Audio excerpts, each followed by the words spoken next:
আমার ওর উপরে ১ম থেকেই কোনো আ আস্থা ছিল না। আমার যদি চয়েস হতো, লাস্ট চয়েস হতো। ওর তো কথার কোনো লিঙ্ক নেই না।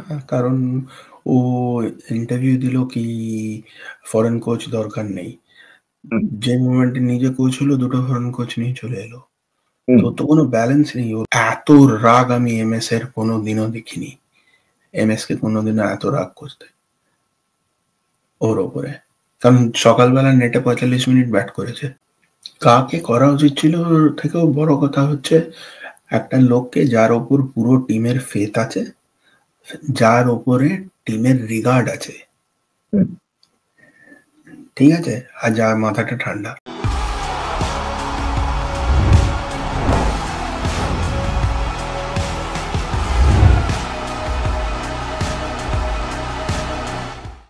নমস্কার, উইলে আবার আপনাদের সকলকে স্বাগত জানাই। আজকে আবার আমাদের মধ্যে রয়েছেন প্রাক্তন ক্রিকেটার এবং কোচ রাজর্ষি চৌধুরী।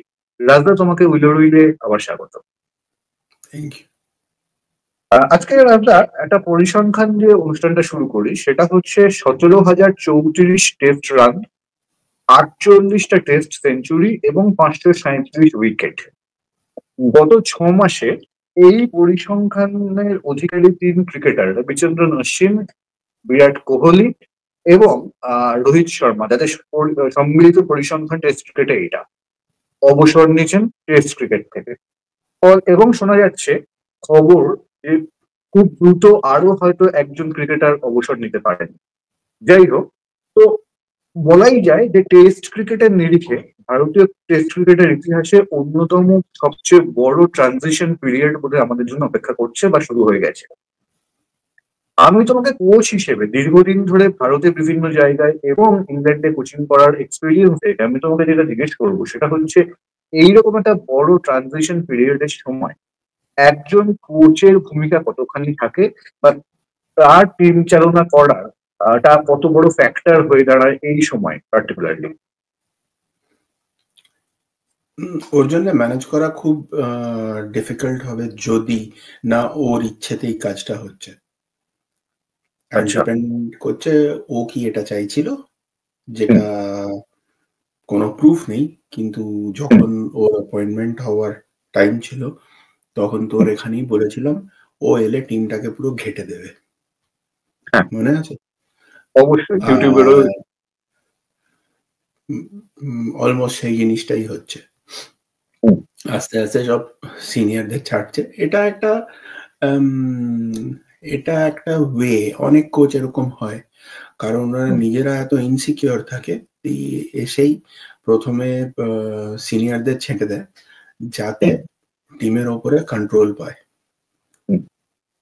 আম আরেকটু পুরনো গেলে এক্সাক্টলি সেম ওয়েতে কিন্তু গ্রেগ চ্যাপেল ট্রাই করেছিল।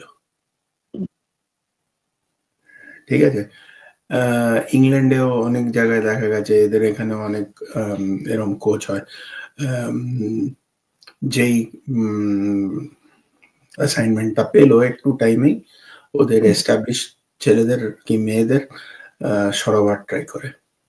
আচ্ছা। এটা একটা আ ওয়ান অফ দ্য ওয়েজ বোধহয় কর্পোরেট ওয়ার্ল্ড এর, আমি জানি না।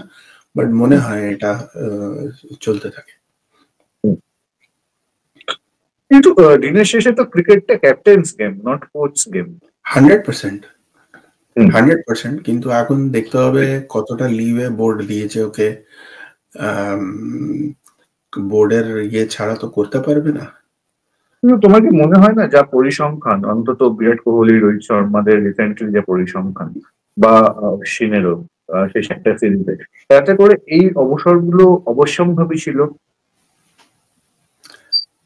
না, একটা টাইমে তো সবাইকে থামতে হবে। হুম, কিন্তু জায়গাগুলো যেরকম হচ্ছে, যেখানে হুম।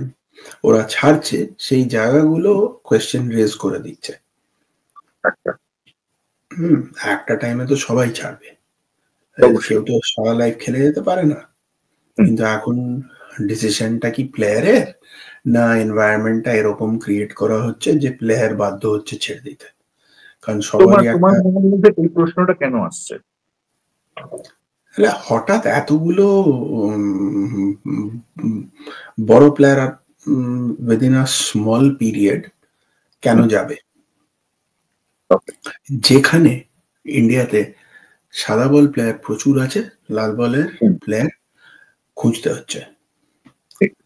সেই সিনারিওতে তুমি চাইবে কি তোমার এক্সপিরিয়েন্স লোক যাতে যতটা পারে টানা যায় ওকে, কিন্তু সেখানে সে ছেড়ে দিচ্ছে। তুমি এই জায়গায় দাঁড়িয়ে কোচকে কি ভূমিকায় দেখতে চাইবে, বা কোচের ভূমিকাটা কি হওয়া উচিত? এই এখন কোচের ভূমিকাটা কেমন হওয়া উচিত বলে তোমার মনে হয়? বা আমাদের যিনি বর্তমান কোচ, তার সঙ্গে এটাও জুড়ে দিই, আমাদের যিনি বর্তমান কোচ সেই গৌতম গম্ভীর এই সিচুয়েশনটা হ্যান্ডেল করার জন্য কতটা পারফেক্ট? আমার ওর উপরে প্রথম থেকেই কোনো আস্থা ছিল না। আমার যদি চয়েস হতো, লাস্ট চয়েস হতো। কারণ ওর যা ক্যারেক্টার পোর্ট্রে আছে মিডিয়াতে, আমি ওকে পার্সোনালি চিনি না, কিন্তু ওকে দেখে মনে হয় না ও এই কাজটার জন্য রেডি। ও দুমদাম কথা বলে। এই যে বলছো ওর এই বিষয়গুলো এবং এই দুর্নাম কথা বলার যে অভ্যেস, সেটা কতটা এফেক্ট করবে বলে মনে হয় তোমার? দেখো, ওর তো কথার কোনো লিঙ্ক নেই না, কারণ ও ইন্টারভিউ দিল কি ফরেন কোচ দরকার নেই। যে মোমেন্টে নিজে কোচ হলো, দুটো ফরেন কোচ নিয়ে চলে এলো। তো তো কোনো ব্যালেন্স নেই, ওর কথার ওপরে তো ভরসা করা যায় না না। আর একটা লোকের সবার সাথে ঝামেলা কি করে হয়? আর ওকে এটা আমি আমারও আমার কাছে একটা ছেলে কাজ করে, ও দিল্লিতে ক্রিকেট খেলতো, রঞ্জি ট্রফি খেলেছে। ওর বদনামি আছে দিল্লিতে বড় লোকের বিগড়া হুয়া বেটার মতো। আচ্ছা। হ্যাঁ, ওর ছোটবেলা থেকে নাকি প্রচন্ড মেজাজ। আর দুমদাম যদি তুই এরকম কথা বলিস, আর ওর ক্যারেক্টারটা দেখ না, ওর ইয়েটা হলো সবসময় যারা ওর থেকে অনেক ওপরে ওদের ওপরেও থুতু ফেলে।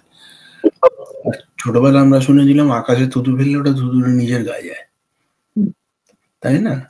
ও যাদের নিয়ে বলতে থাকে, আর বেকার বেকার কথা। তুমি একটা পাবলিক অফিসে আছো, পারফরমেন্স না হলে লোকে ক্রিটিসাইজ করবেই, ওটা তো হতেই হবে। অবশ্যই। এটা তো কেউ বাদ নেই এর মধ্যে। সেটা যদি না নিতে পারো সেটার প্রবলেম আছে। একদম, সেটা না নিতে পারলে এই এই চাকরিটা তুমি ডিজার্ভই করো না। আর আর এবার দেখতে হবে, কেউ তো তোমাকে পার্সোনাল অ্যাটাক করছে না, তুমি অন্য লোককে গিয়ে পার্সোনাল অ্যাটাক কেন করতে যাচ্ছ? আমি জানি না তুমি দেখেছো কিনা, রিসেন্ট একটা ইন্টারভিউ সামনে এসেছে, যেটা আমিও একটা প্রোগ্রাম করেছি। আমি দেখেছি নাম না করে গাভাস্কারের উদ্দেশ্য করে যে কথাগুলো বলছে, অপ্রয়োজনীয়, সম্পূর্ণ অপ্রয়োজনীয়। গাভাস্কার কেন ওর কথায় রিয়াক্ট করতে যাবে? ও কে গাভাস্কারের জন্য? ইংল্যান্ড আর অস্ট্রেলিয়ার অ্যাভারেজটা খোল, তাইলেই বুঝতে পারবি কে। আর ও যেসব কথা বলতো, বোকা বোকা কথা, গাভাস্কার কেন দেশের বাইরে থাকে এনআরআই হয়ে? আরে একটা লোক নিজের টাকা, ও তো ইলিগাল কিছু করছে না, এটা তো গভর্নমেন্টের রুলই ও ফলো করছে। তাহলে প্রবলেমটা কি হয়েছে? তো ও কি নিজে স্ট্যান্ডার্ড ডিডাকশন নেয় না? না স্ট্যান্ডার্ড ডিডাকশনের টাকাগুলো দিয়ে দেয় সরকারকে? সেটা তো হয় না। এটা যেরকম লোকের স্টেটাস তার অমনি ট্যাক্সের রুলস থাকে। একটা লোক নিজের ট্যাক্স বাঁচাচ্ছে, তো ওতে ওর কি প্রবলেম? ওর প্রবলেম কনকাশন নিয়ে। ওর কনকাশন নিয়ে যেটা হয়েছিল সবাই জানে। ব্যাট করতে চায়নি। সচিনের ১০০ হয়ে যেত সেদিন, ১০০টা ১০০ হয়ে যেত। ওকে ব্যাট করতে বলা হয়েছিল, ও ব্যাট করতে চায়নি। সেটাও আমি শুনেছিলাম, কারণ আমার কাছে একটা ছেলে কাজ করতো, সে ওই ইন্ডিয়ান টিমের একজনের আন্ডার-19 ক্যাপ্টেন ছিল। তো ম্যাচের একদিন পরে আমি ওর কাছ থেকে শুনেছিলাম, সেই ছেলেটা এসে আমার কলিগকে বলেছিল কি, এত রাগ আমি এমএস এর কোনোদিনও দেখিনি। এমএস কে কোনোদিনও এত রাগ করতে ওর ওপরে। কারণ সকালবেলা নেটে ৪৫ মিনিট ব্যাট করেছে, তারপরে যখন ব্যাট করতে পাঠানো হচ্ছে ওকে ভেতরে, সচিনের ১০০টা হয়ে যাবে বলে ও ব্যাট করতে যায়নি। কারণ কি, সিরিজটা খারাপ যাচ্ছিল, পরে আইপিএল অকশন ছিল। আর খুব বড় একটা স্টেটমেন্ট দিলে, হ্যাঁ খুব বড় একটা স্টেটমেন্ট দিলে কিন্তু।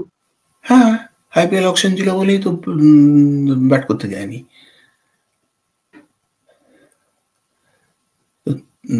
ওর নামে যদি কেউ বলে কি ও কনকাশন গল্পটা, তো ওটাতে লাগছে কেন? এক্স্যাক্টলি, একদম। মানে আমি মানে বুঝতে পারি না এই অপ্রয়োজনীয় বিষয়গুলো নিয়ে কথা বলে, মানে সামনে মাইক পেলেই যা খুশি বলে দেওয়া, এই অপ্রয়োজনীয় জিনিসগুলো নিয়ে কথা বলার প্রয়োজনটাই বা কি?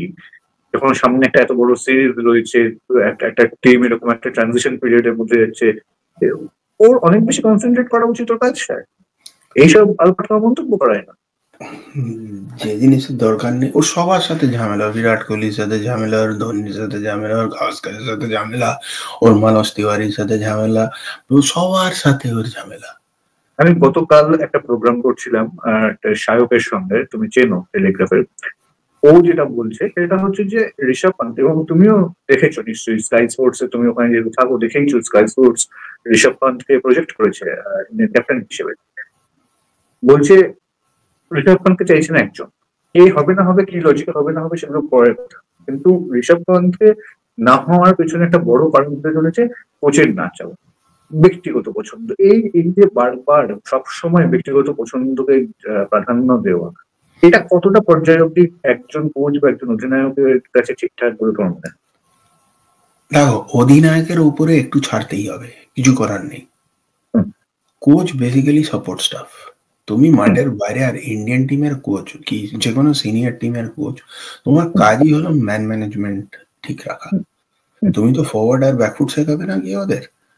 না, হ্যাঁ, তোমার হলো ড্রেসিং রুমের এনভায়রনমেন্ট ঠিক থাকে, হুম, প্র্যাকটিসের সবকিছু যাতে এনভায়রনমেন্টটা ঠিক থাকে, যে যেরকম প্র্যাকটিস চাইছে সে যেটা প্র্যাকটিস পায়, আর ম্যান ম্যানেজমেন্ট, এটা হলো বেসিক কথা। হুম। ঠিক আছে, তুমি যদি সেটাই না করতে পারো তাহলে তোমার কতদিন টিকবে ও? এই 8 মাসের টেনিওরে একজন কোচের দৃষ্টিভঙ্গি থেকে, তুমি নিজে একজন কোচ, অনেক বেশি বুঝবে এই ব্যাপারগুলো, যদিও তুমি বাইরে থেকে দেখছো, তাও আমি তোমাকে জিজ্ঞেস করবো 8 মাসের টেনিওরে এই জিনিসগুলো তুমি কেমন বুঝলে বা কেমন দেখলে? দেখে ও, আর ওর জন্য প্রবলেম হয়েছে কারণ ওর আগে ছিল রাহুল দ্রাবিড়। হুম, তো বেঞ্চমার্কটা ভীষণ হাই, ওই বেঞ্চমার্কটা ছোঁয়া মুশকিল আছে। হুম, আচ্ছা। তোমার কি মনে হয়, মানে এই যে ধরো রাহুল দ্রাবিড় এতদিন ধরে করছিলেন, এবং একটা পার্টিকুলার প্রসেসের মধ্যে দিয়ে উঠে এসে রাহুল দ্রাবিড় এতদিন ধরে করছিলেন, এবং যে অ্যাচিভমেন্টটা সেই সময় টিম ইন্ডিয়া করেছে, তারপরে এটা আজ না হলেও কাল এই ট্রানজিশন পিরিয়ডটা আসবেই, এটাকে ফেস করতে হতোই। এই জায়গায় দাঁড়িয়ে তোমাকে আবারও জিজ্ঞেস করছি, কাকে করা উচিত ছিল কোচ? কাকে করা উচিত ছিল ওর থেকেও বড় কথা হচ্ছে একটা লোককে যার ওপর পুরো টিমের ফেথ আছে, যার ওপরে টিমের রিগার্ড আছে, ঠিক আছে, আর যার মাথাটা ঠান্ডা। এই তিনটে হলো অর্থাৎ ক্রাইটেরিয়া। তুমি বলছো বর্তমানে টিমের ফেট বর্তমান কোচের উপর নেই, রিগার্ড নেই, কথা মাথাটাও ঠান্ডা নয়, মাথাটা ঠান্ডা নয় সেটা নয়, আমরা বুঝলাম আমি বাইরে তো থেকে। বলছি না, আমি বলিনি, আমি বললাম যেরকম একটা রিগার্ড হয় একটা প্লেয়ারের জন্য, আমি বলিনি ওর জন্য প্লেয়ারের রিগার্ড নেই, আমি একবারও বলিনি। আমি বলছি একটা প্লেয়ারের জন্য যেরকম একটা আইকন প্লেয়ার যেরকম, বলছে আজকে রাহুল দ্রাবিড়ের কথা বলছে, রাহুল দ্রাবিড়ের জন্য একটা মানে ইউনিভার্সাল রিগার্ড হবে, ঠিক আছে, ওরকম মিন করছি আমি। ওকে, ওকে, বুঝতে পেরেছি।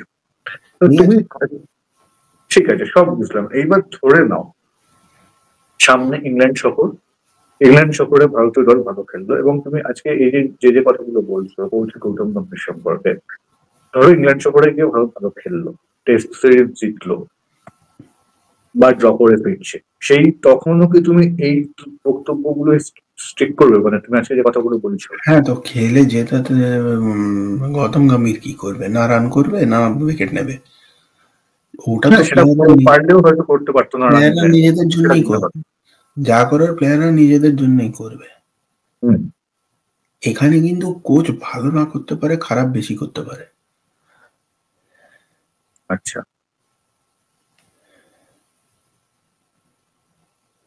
এ- তোমাকে এটা তো আর ফুটবল খেলার মতো না, হুম, এখানে ক্যাপ্টেনই বস।